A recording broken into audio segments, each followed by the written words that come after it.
ॿुधायूं त मलीर पुलिस जी कार्रवाई बैनुल सूबाई मुनशियात फरोश गिरफ़्तार जवाबदारनि जे कब्ज़े मां वॾे मिक़दार में आइस हथ कयो वियो आहे। पुलिस मूजिब गिरफ़्तार जवाबदारनि में सैयद रशीद रज़ा, मुज़फ़र ख़ान ऐं अब्दुल बासित शामिल आहिनि। जवाबदार यूनिवर्सिटीज़ ऐं कॉलेजिस में शागिर्दनि खे मुनशियात पहुचाईंदा हुआ।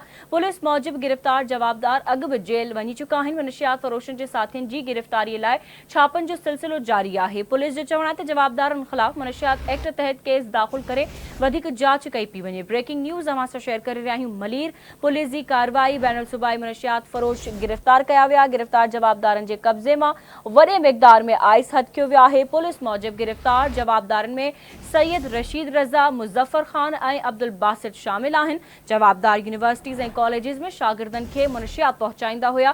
पुलिस मूजिब गिरफ़्तार जवाबदार अॻु बि जेल वञी चुका आहिनि। मुनशियात फरोशनि जे साथियुनि जी गिरफ़्तारी लाइ छापनि जो सिलसिलो जारी आहे। पुलिस मूजिब जवाबदारनि ख़िलाफ़ मुनशियात एक्ट तहत केस दाख़िल करे वधीक जांच कई वेंदी।